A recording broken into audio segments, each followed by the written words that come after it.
मैं अभिषेक आप सभी का हार्दिक स्वागत करता हूं आज के हमारे इस सेशन में।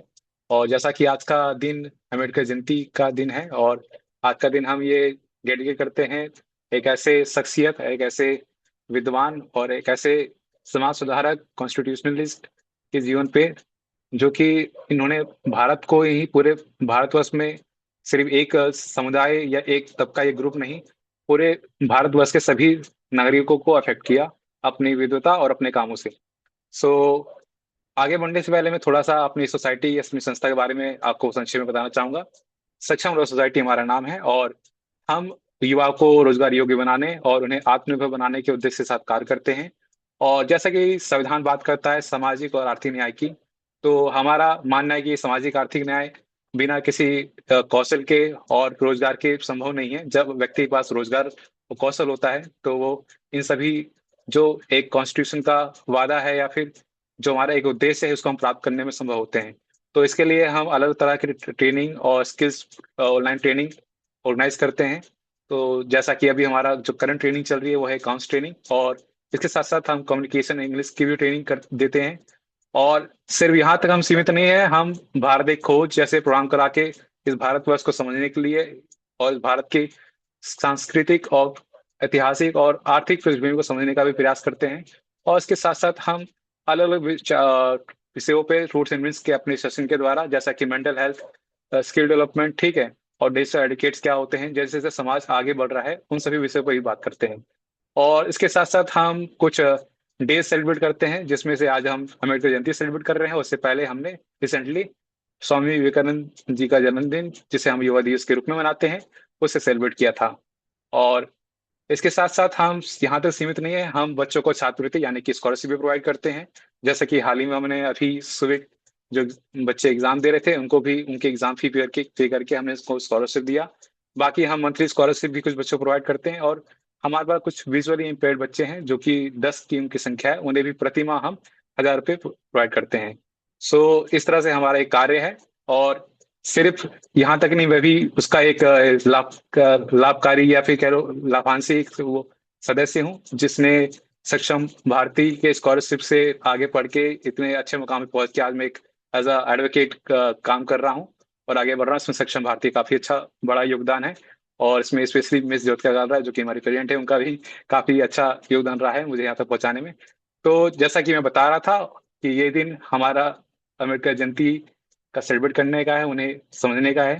तो मैं विक्की जी को इनवाइट करूंगा कि उन जैसे ही वो उन्होंने काफी अच्छा प्रोग्राम ऑर्गेनाइज किया था आज इस दिन पे, तो 2 मिनट कहने के लिए मैं उनको इनवाइट कर रहा हूँ, फिर आगे हम आगे बढ़ते हैं।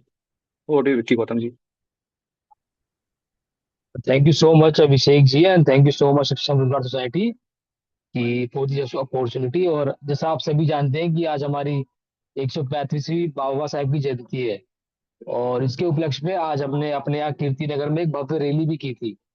इवन जो आज सक्षम रोजगार सोसाइटी की जो प्रेसिडेंट है मैम, वो खुद हमारे इवेंट में आई भी थी और जहाँ पे 2,000 से ऊपर का क्राउड आया था। तो हमारा ये एक रैली ही नहीं थी, एक तरीके का बाबा साहेब के जो विचारधारा है, उनके जो उन्होंने हमें सिखाया है कि हम सबको शिक्षित रहना है, संगठित रहना, संघर्ष करना है। तो उस पे ही हम सारा चीज हम उसी पे काम कर रहे थे। और बाकी इस सोसाइटी में बाबा साहब को लेते हुए बाबा साहब का हम सारा इवेंट भी ऑर्गेनाइज करते हैं और बाबा साहब के हम सारे इवेंट्स को मनाते भी हैं। और मैं खुद सक्षम रोजगार सोसाइटी से छठी क्लास में, जब मैं 6th क्लास में ज्वाइन हुआ था, तब से मैं इस सोसाइटी से जुड़ा हुआ हूँ, सक्षम भारती से। और इसने मुझे काफी चीजें दी हैं, मतलब चाहे वो फाइनेंशियली हेल्प हो, चाहे वो मेरे लिए मेंटली हेल्प करना, मुझे मार्गदर्शन देना, गाइडेंस देना। जो सक्षम रोजगार सोसाइटी की जो प्रेसिडेंट मैम है, ज्योतिका कालरा मैम, उन्होंने इसमें काफी हेल्प करी है और मेरे से कई लोग, युवाओं को उन्होंने आगे बढ़ने का अवसर प्राप्त किया है। और जो सबसे बड़ी चीज आज मैं आप सबको बताना चाहता हूँ कि मैं खुद एक ऐसी कम्युनिटी कम्युनिटी से आता हूँ। और my name is Vicky Gautam and तो मैं, पहले तो मुझे इतनी नॉलेज नहीं हुआ करती थी, बट यहाँ पे आने के बाद मुझे बहुत कुछ सीखने को मिला। और एज अ टीचर, जो आज आपकी जो सीरीज चल रही है बिजनेस एंड अकाउंट्स ट्रेनिंग की, उसके अंदर मैंने भी आज 5 क्लासेस में ले चुका हूँ इवन ऑलरेडी। और जो मैं नेक्स्ट क्लास भी मेरी टीडीएस की होने वाली है, वो मैं खुद भी लूंगा। तो वो कहीं ना कहीं ये जो सोसाइटी है, हमारी सक्षम रोजगार सोसाइटी है, हमारी सक्षम भारती है, ये कहीं ना कहीं बाबा साहब की विचारधाराओं पे काम करती है, लोगों को शिक्षित करती है, संगठित बना रही है और उनको संघर्ष करना सिखा रही है।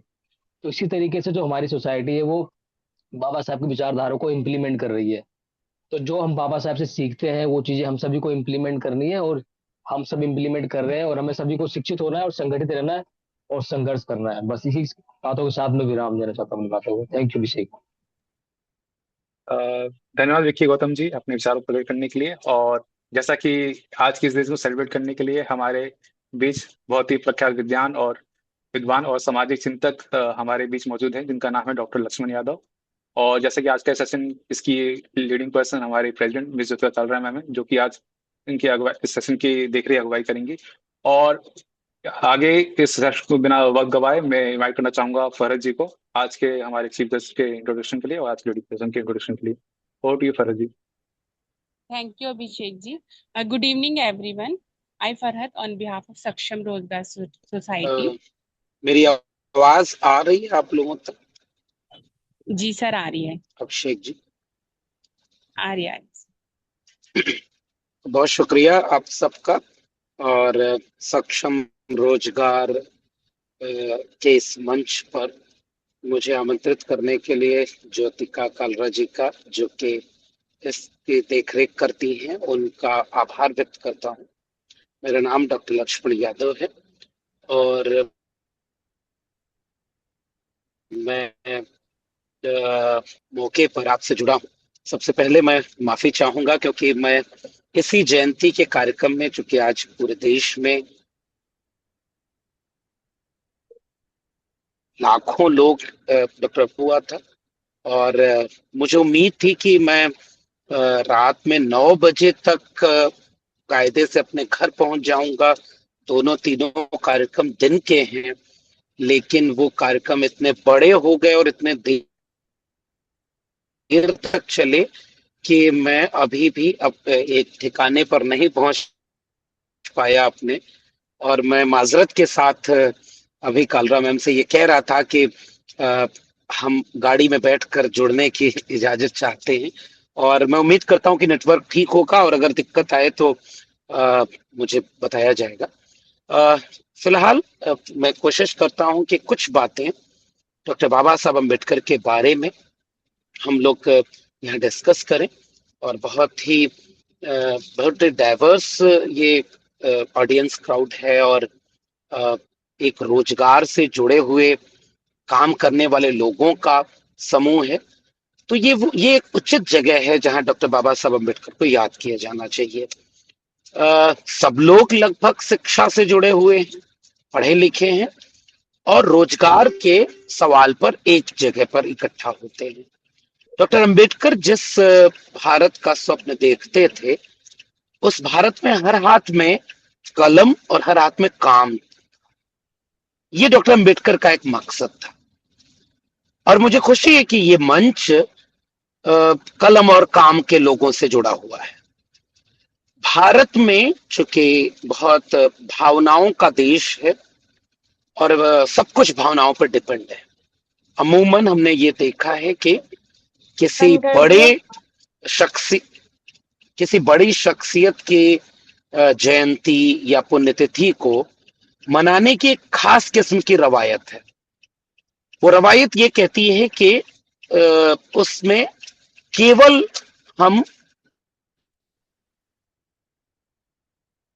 ये बातें करते हैं कि जयंती आपने मनाई या बाबा साहब की जयंती आज मना रहे हैं, तो उन्होंने क्या क्या किया। मैं इस मामले से आधा सहमत हूं। मेरा मानना है कि किसी बड़ी शख्सियत की जयंती केवल इस बात के लिए नहीं मनाई जानी चाहिए कि उन्होंने क्या क्या किया। बेशक ये बात याद की जानी चाहिए ताकि अगली पीढ़ी को ये इतिहास पहुंचे कि जिसको आप याद कर रहे हैं वो वाकई याद करने लायक है। देश याद कर रहा है, दुनिया याद कर रही है। तो हम उसके बारे में बात करेंगे कि ऐसा उन्होंने किया क्या जिसके चलते उन्हें देश और दुनिया के लोग याद कर रहे हैं। एक तो ये बात, लेकिन आधा है ये उन्हें अधूरा करना। उनकी पूरी जयंती समारोह या जयंती का कार्यक्रम मैं तब मानूंगा जब हम दूसरे सवाल से जुड़े कि अगर आज डॉक्टर अंबेडकर होते तो वो क्या कर रहे होते, आज अगर वो होते तो वो कौन सी किताब लिख रहे होते, किस हफ्ते को कहाँ ले जाने की कोशिश कर रहे होते, उनका आज की समस्याओं पर क्या नजरिया होता। इसलिए मैं एक हिस्सा डॉक्टर अंबेडकर के उन खासियत को लेकर के आपसे साझा करूंगा। दिल्ली विश्वविद्यालय में तकरीबन 1.5 साल अध्यापन कार्य करने के बावजूद, मेरा हिंदी साहित्य विषय रहा है। मैं यूपी के आजमगढ़ का रहने वाला हूं और आजमगढ़ से इलाहाबाद यूनिवर्सिटी में पढ़ाई की, फिर दिल्ली विश्वविद्यालय में पढ़ाई, पीएचडी पूरी की, और दिल्ली विश्वविद्यालय के एक डिग्री कॉलेज में तकरीबन 14 साल मैंने बतौर assistant professor on ad hoc basis मैंने हिंदी पढ़ाया है। इसलिए डॉक्टर अंबेडकर को मैं 5 अलग अलग हिस्सों में अगर देखने की कोशिश करूं, तो मेरे लिए पहले नायक डॉक्टर अंबेडकर की खासियत के साथ ये होते हैं कि वो एक बेहतर शिक्षाविद थे। उन्होंने कई विश्वविद्यालयों में पढ़ाई की। ये अलग बात है कि हमें उनकी एक किताब पढ़नी चाहिए जो अभी हाल ही में प्रकाशित हुई है, और आप चाहें तो गूगल करके उसे आप मंगा सकते हैं, वेटिंग फॉर अ वीजा, यानी वीजा के लिए इंतजार, उसका हिंदी में भी अनुवाद हुआ है। वो किताब ये हमें बताती है कि डॉक्टर अंबेडकर खुद कहते हैं कि जब वो स्कूल में पढ़ने गए तो उनके साथ बहुत ही खास किस्म से भेदभाव हुआ। उनकी जाति को देख करके उन्हें अलग बिठाया जाता था। जिस पानी से सब बच्चे पानी पीते थे, डॉक्टर अंबेडकर के लिए उससे मनाही थी। वेटिंग फॉर अ वीजा के पहले ही चैप्टर में डॉक्टर अंबेडकर लिखते हैं कि जिस दिन चपरासी नहीं आता था, मैं प्यासा रहता था, क्योंकि मुझे खुद बर्तन छूने की इजाजत नहीं थी। मेरे लिए डॉक्टर अंबेडकर एक ऐसे शख्स हैं जहां इतना बचपन का डिस्क्रिमिनेशन देखने के बावजूद वो निराश नहीं हुए, वो हताश नहीं हुए, वो प्रतिक्रियावादी नहीं हुए, यानी वो रिवोल्ट नहीं करके कहते हैं कि मैं इस व्यवस्था को अभी बदलूंगा। वो उसे एक सबक, एक सीख के रूप में रखते हैं। और फेलोशिप मिलती है, फेलोशिप शर्तों के साथ मिलती है, फिर भी वो पढ़ाई करने विदेश जाते हैं, दर्जनों डिग्रियां लेकर के लौटते हैं। और उसी वेटिंग फॉर वीजा के तीसरे चौथे चैप्टर में आप पाएंगे कि जब वो नौकरी करने जाते हैं सयाजी बाग, गुजरात, वडोदरा में, तो उनके लिए फिर वही कास्ट डिस्क्रिमिनेशन उनके सामने खड़ा हो, रहने को घर नहीं, फाइल फेक कर दी जा रही है। इस तरह के डिस्क्रिमिनेशन पूरे जीवन डॉक्टर अंबेडकर ने उठाए। लेकिन एक चीज जो नहीं छोड़ी वो थी कलम और किताब। उन्होंने कहा कि इस व्यवस्था को बदलने के लिए हमें बहुत गहरे तौर पर काम करना होगा, क्योंकि ये जाति व्यवस्था ने इस देश को बांट दिया है, इंसान इंसान में बंटवारा कर दिया है, और इस जाति व्यवस्था को खत्म करना चाहिए। और उसके लिए उन्होंने कलम को चुना, और कलम के जरिए शिक्षा की अहमियत की बात करते हैं। 1920 से 1930 के बीच में doctor Ambedkar Bombay legislative assembly में जब अपना रिप्रेजेंटेशन दे रहे होते हैं, तो वो ये कहते हैं कि एक नए भारत को शिक्षा पर खर्च करना चाहिए।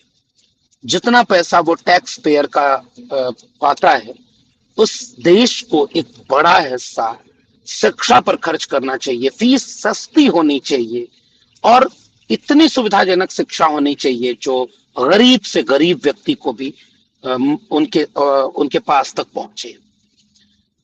मैं ये मानता हूं कि डॉक्टर अंबेडकर अपने जीवन में 3 गुरु मानते थे। पहले गुरु थे तथागत बुद्ध, और बुद्ध के प्रज्ञा को, शील को, करुणा को वो बहुत महान विचार मानते थे। वो कहते थे कि इंसानियत का सबक अगर दुनिया को किसी ने सिखाया शुरुआती दौर में, तो उसमें बुद्ध का नाम सबसे अहम नाम है। डॉक्टर अंबेडकर दूसरे गुरु कबीर को मानते थे और तीसरे गुरु ज्योतिबा फूले को मानते थे। ज्योतिबा फूले ने शिक्षा की वो लड़ाई लड़ी और उस लड़ाई को बहुत मजबूती से आगे बढ़ाया।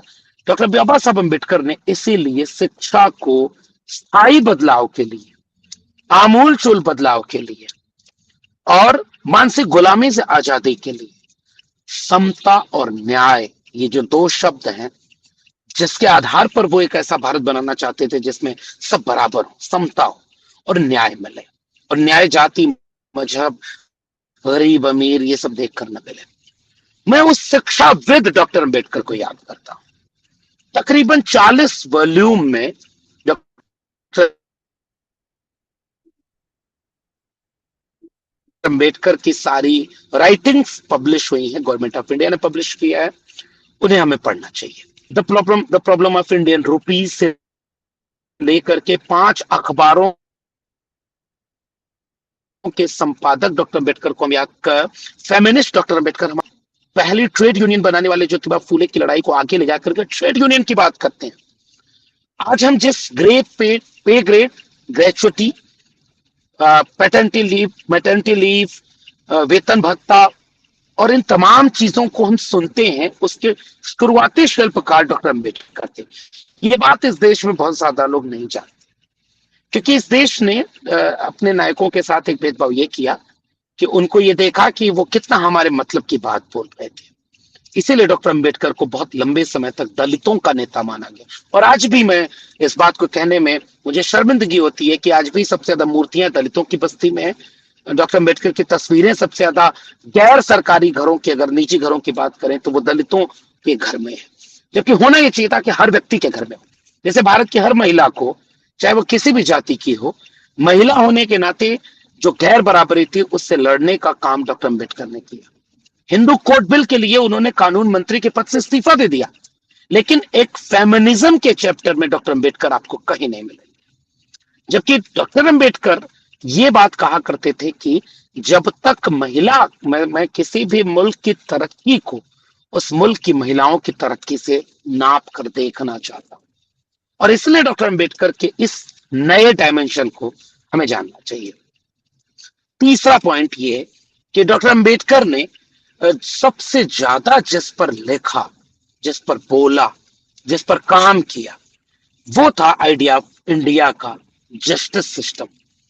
डॉक्टर अंबेडकर जानते थे कि पहले वो मंदिर में प्रवेश आंदोलन चलाते थे कि हर जाति को मंदिर में प्रवेश मिले, बाद में उन्होंने छोड़ दिया। 1927 में, 26-27 में महाराष्ट्र में चवदार आंदोलन, तालाब में पानी पशु पी सकता था, मनुष्य नहीं पी सकता था, और ये ऑन रिकॉर्ड बातें हैं। आज हमारे देश में इस बात पर चर्चा होती है कि अब तो जातिवाद है नहीं, अब क्यों जाति पर बात करना।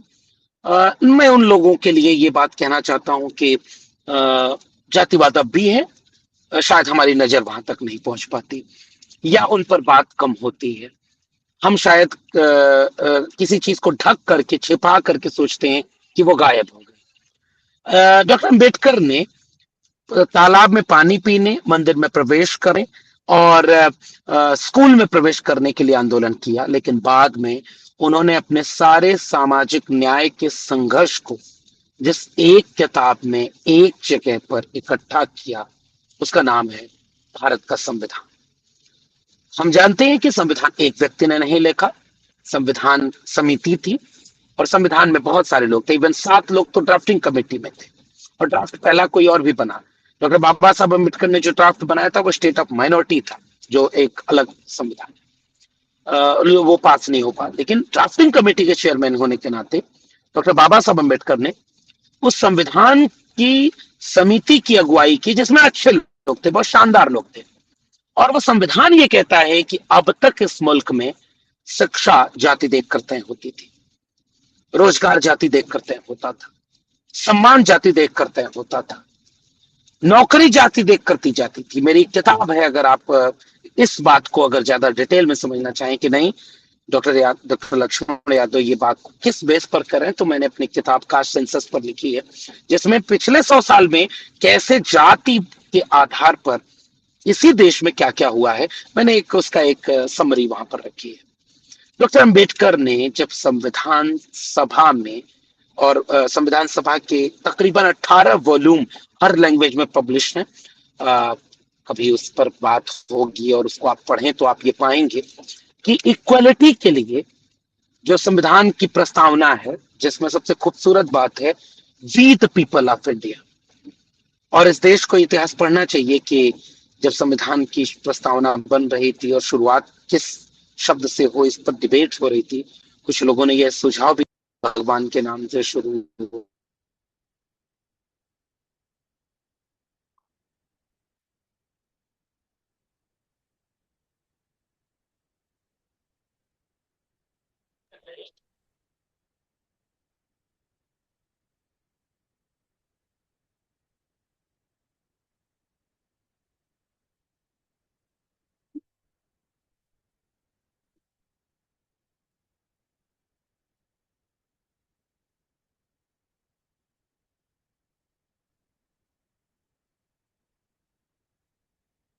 Mr. Yes, with us.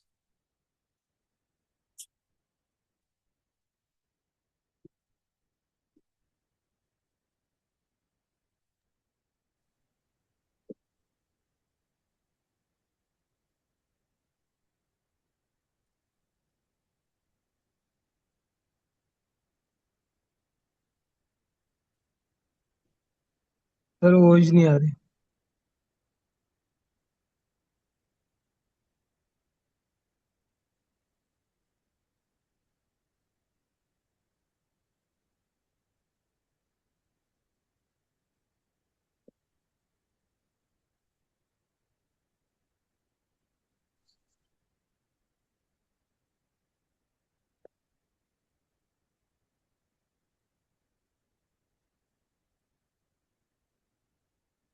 Ma'am क्या फिर इस प्रॉन्ग को आगे बढ़ाएं हम?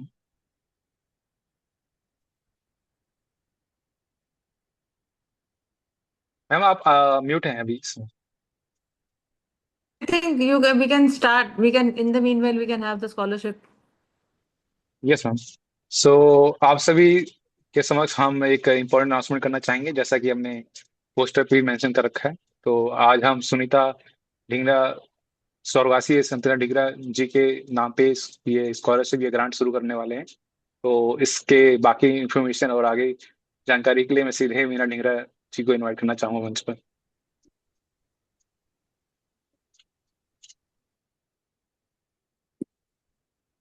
Unmute. जी नमस्कार जी। जी नमस्कार। नमस्ते। आप सभी को बहुत बहुत नमस्कार। मैं सक्षम रोजगार सोसाइटी का सबसे पहले धन्यवाद करना चाहूंगी। उन्होंने हमें इस अवसर पर आमंत्रित किया, ये सौभाग्य मिला हमें। और बाबा साहब को श्रद्धांजलि से शुरुआत करते हुए मैं जो एक इनिशिएटिव जो हम लास्ट ईयर सुनीता ढींगरा जी, हमारी माता जी, अरुण जी की माता जी और मेरी मदर इन लॉ, उनकी डेथ हो गई थी। तो उनकी यादगार स्वरूप हमने एक राशि देने का सक्षम रोजगार सोसाइटी को निर्णय लिया। और हमें बहुत अच्छा लगा, उन्होंने बहुत अच्छे से इसको एक सार्थक रूप में आगे बढ़ाने का प्रयास किया है। उसके लिए हम उनका धन्यवाद कहते हैं। और माता जी के बारे में थोड़ा अरुण बताएंगे। हम्म।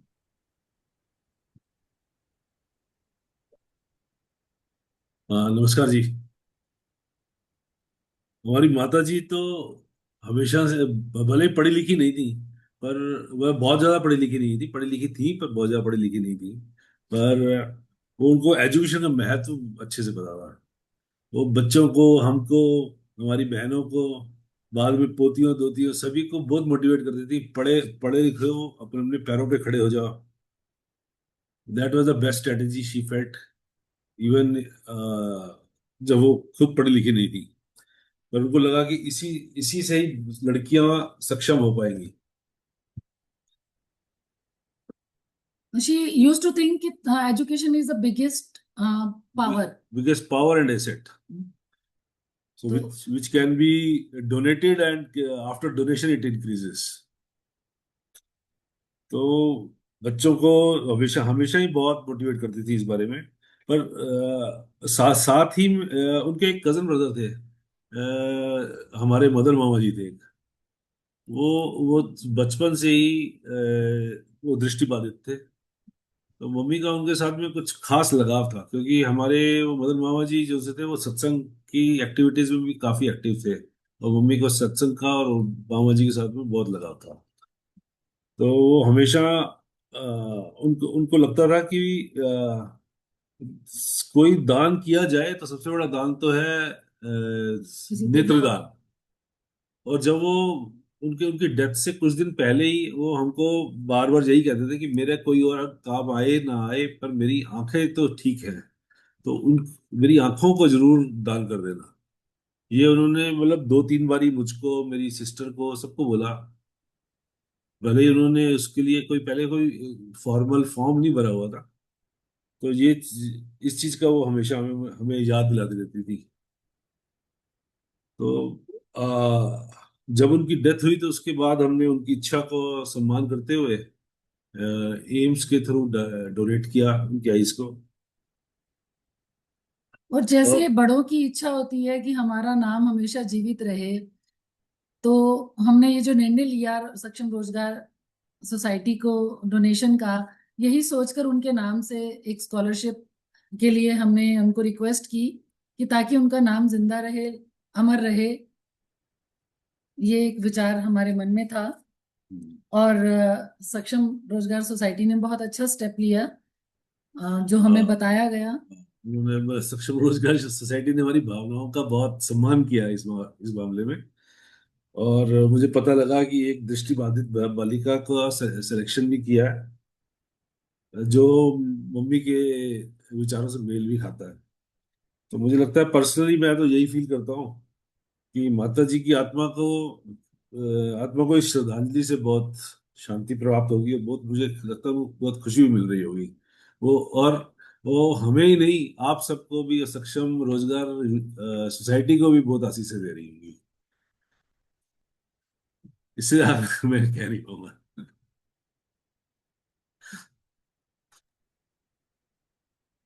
That's all from our side. हाँ। तो Thank you, धन्यवाद Abhishek. सर इस अनुदान के लिए और इस अच्छे इनिशिएटिव के लिए। और जैसा कि जिस छात्र का नाम लिया जा रहा था तो वो छात्र हमारे बीच मौजूद है, इनका नाम रबिया फिरोज है। तो मैं चाहूंगा रबिया फिरोज जी अपने आप को अनम्यूट करें और अपने आप बताएं अपने बारे में, तो क्या कर रही हैं।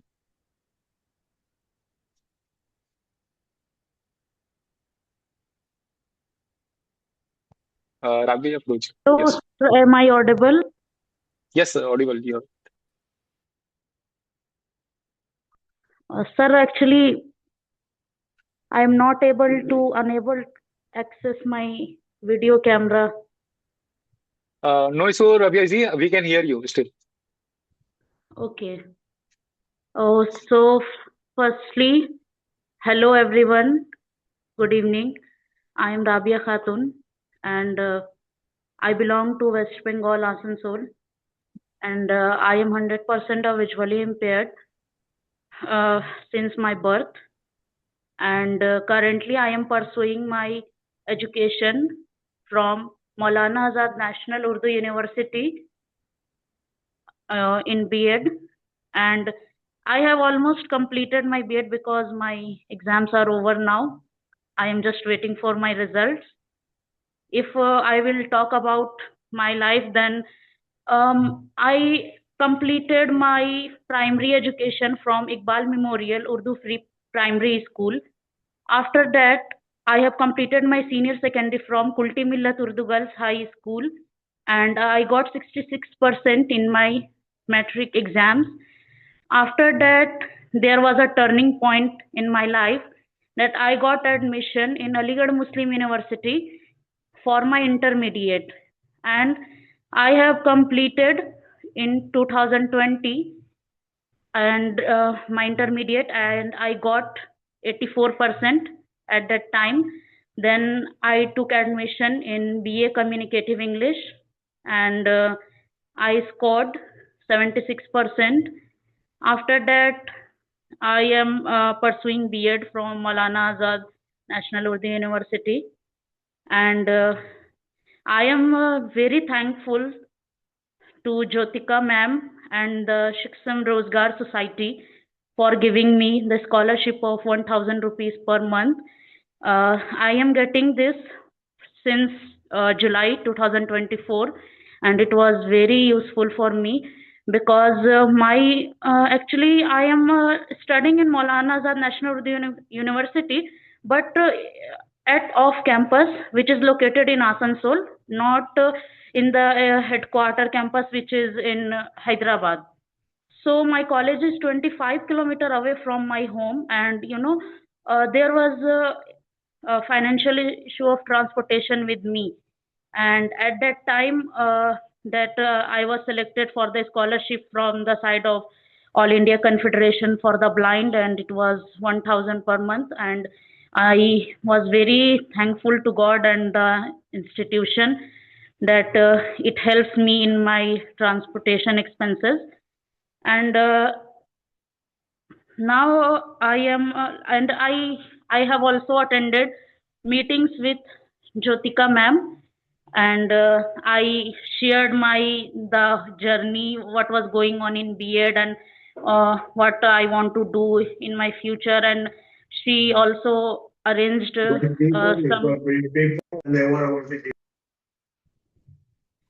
she also advised and arranged some classes regarding our queries. Then now I was invited that like I have been selected for the Sunita Dhingra scholarship, and I am very thankful for this, because I am currently preparing for RI entrance, which is I am preparing for my MEd entrance for RIE Bhubaneswar, which is a part of NCERT. And actually, I want to say that I was worried about how I will pay the hostel fee when I will get the admission. But before 2 or 3 days ago, ma'am told me that you are selected for this. So I was like, wow, my problem is solved now. So I am very thankful, and I am also I get privileged by the online classes, English speaking classes and account classes, which was very useful for me. So thank you so much, Jyotika ma'am, to play a vital role in my life like a mother figure. Thank you so much.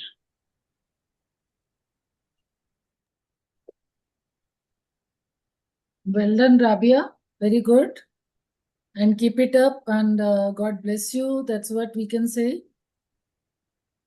May you achieve whatever you want in life.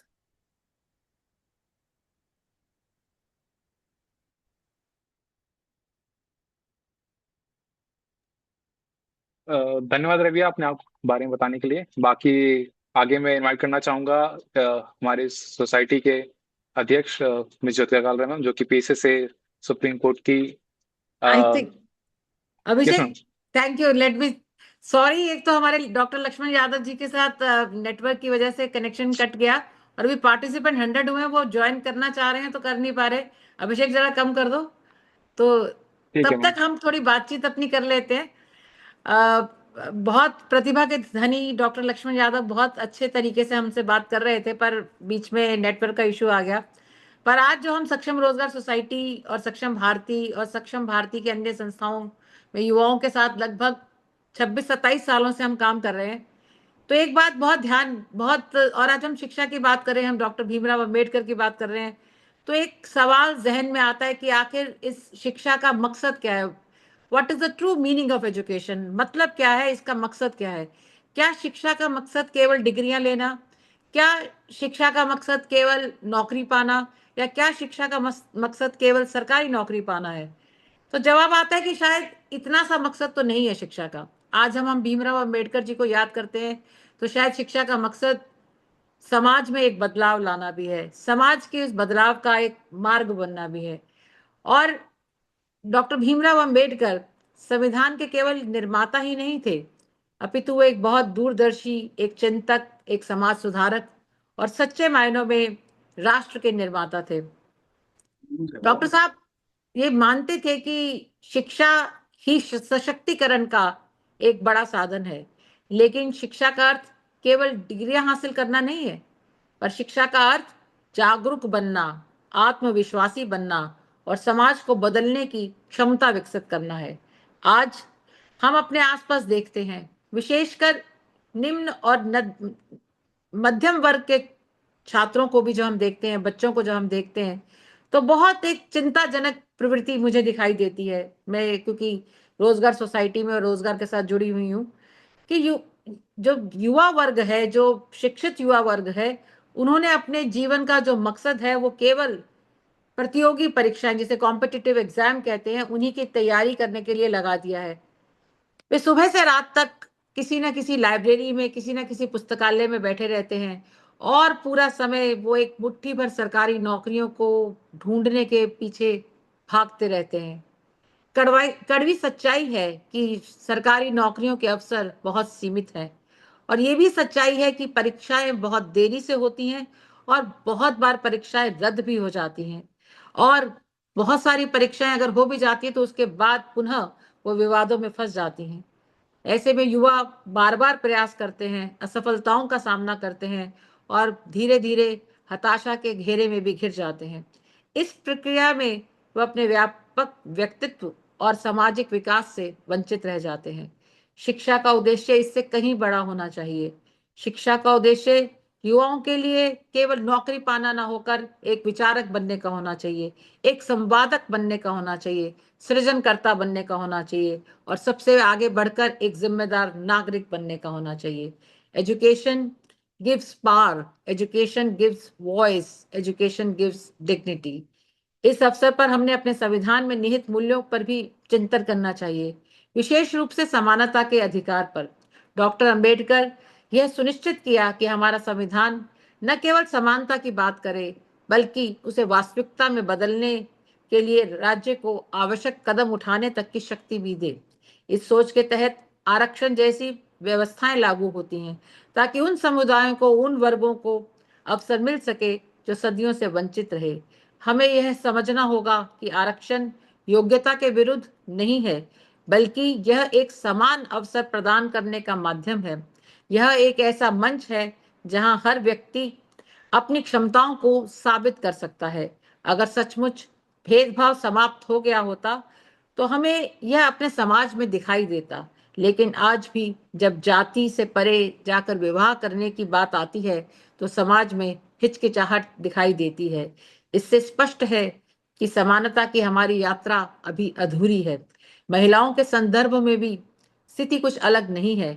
आबादी का लगभग आधा हिस्सा होने के बावजूद राजनीतिक और संस्थागत क्षेत्रों में उनका प्रतिनिधित्व सीमित है। बार एसोसिएशंस और बार काउंसिल में महिलाओं के आरक्षण की हालिया पहल यह दर्शाती है कि समानता सुनिश्चित करने के लिए हमें और प्रयास करने होंगे और आरक्षण जैसा प्रयास सच में एक असरदार प्रयास है। नारी शक्ति अधिनियम, जो अभी नारी शक्ति वंदन अधिनियम, जिसमें कि 33% वुमेन के रिजर्वेशन की बात आती है, पिछले संसद के सत्र में पास हुआ था और अभी उसको दोबारा से उसमें जो सेंसस की और डिलिमिटेशन की बात, एक कंडीशन रखी गई थी, उसको समाप्त करने के लिए से पुनः उस पर विचार किया जा रहा है कि उसमें अमेंडमेंट लाई जाए ताकि उसको जल्दी से लागू किया जाए। जैसे ही हम आज अंबेडकर जयंती मना रहे हैं और अंबेडकर को याद कर रहे हैं तो हमें ये संकल्प लेना चाहिए, मन में ये विचार करना चाहिए कि हमें केवल सेलिब्रेट करने की बात नहीं है, हमें अंबेडकर के विचारों को अपने जीवन में उतारना चाहिए। जैसे सक्षम रोजगार सोसाइटी और अभी डॉक्टर लक्ष्मण यादव ने भी बताया कि कलम और काम, और हमारे मित्र ने अमेरिका से बैठे हुए भी अशोक अरोड़ा जी ने बोला कि कलम और काम एक बहुत ही महत्वपूर्ण साधन है और हम सक्षम रोजगार सोसाइटी लगभग उन्हीं उस पर बात करते हैं। जब हम सोशल जस्टिस की बात करते हैं, सामाजिक न्याय की बात करते हैं, तो ये होता है कि हम सबको मिलकर आगे बढ़ना है। तो जब सुनीता ढींगरा ये स्कॉलरशिप की बात आई तो राबिया हमारे ध्यान में आई, जो वेस्ट बंगाल से आती हैं, जो एक महिला है जो दृष्टि बाधित है, पूरी तरह से ब्लाइंड है, पर क्योंकि उनके साथ हमारा 2 साल से पहले से संपर्क चल रहा था, ऑलरेडी हम एक स्कॉलरशिप उनको दे रहे थे, पर ये एक 2,500 पर मंथ का स्कॉलरशिप हमने और ऐड किया ताकि ये सभी बच्चे, उनको जहां तक फाइनेंशियल हेल्प हो सकती है ऐसा अवसर मिल सके। तो इस प्रकार से और युवाओं के बीच में ट्रेनिंग और स्किल, उनको एम्प्लॉयबिलिटी को लेकर सक्षम रोजगार सोसाइटी अन्य कार्य करती रहती है। मैं ऐसा सोचती हूँ कि डॉक्टर लक्ष्मण यादव अगर हमसे जुड़ जाते और हम उनको सुन पाते, और आज अपनी बात को मैं यही समाप्त करूंगी कि हम डॉक्टर भीमराव अंबेडकर के जीवन को रोज जिएं। हम सुनिश्चित करें कि हमारे युवक केवल परीक्षाओं के लिए नहीं बल्कि जीवन की तैयारी करें। आइए हम एक ऐसा समाज बनाएं जहां समानता केवल संविधान में लिखी ना हो बल्कि हर दिन, हर जीवन, हर पल समानता को हम जिएं। जय भीम, जय भारत। धन्यवाद।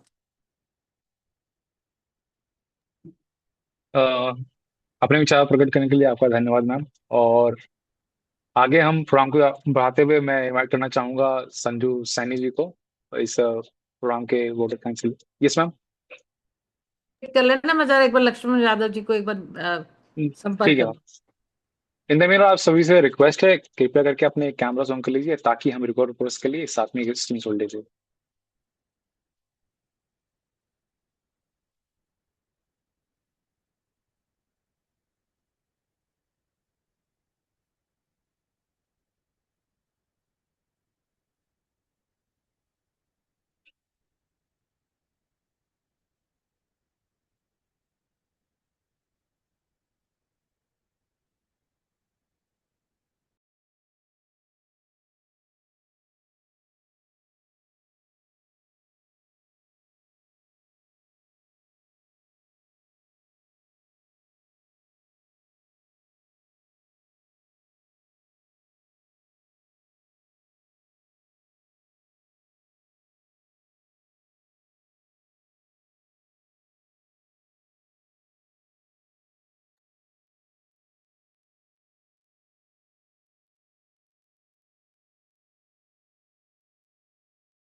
Abhishek, you can continue with the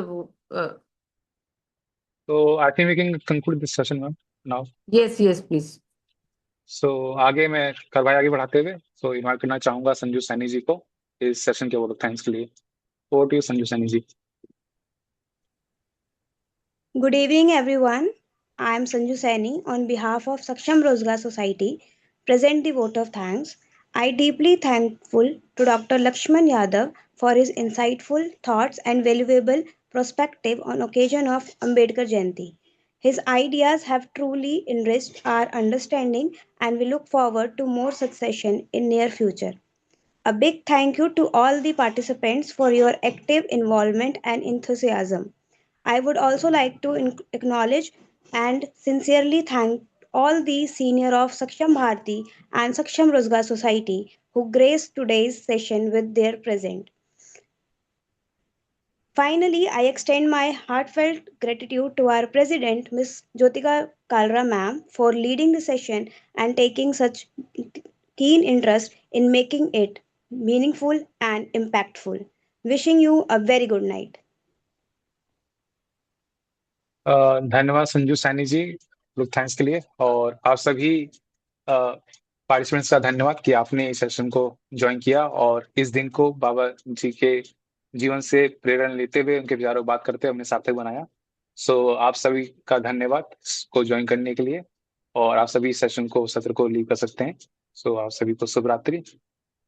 इसी के साथ बाकी ये जो हमारा सेशन है ये आपको यूट्यूब पे मिल जाएगा और सक्षम रोजगार सोसाइटी के नाम से हम यूट्यूब पे अवेलेबल हैं। जैसा कि मैं ग्रुप देख रहा था चैट में, यहाँ पे अशोक सर ने भी लिखा हुआ है, तो हम यूट्यूब पे हैं, आप हमें सर्च कर सकते हैं हमारे नाम से।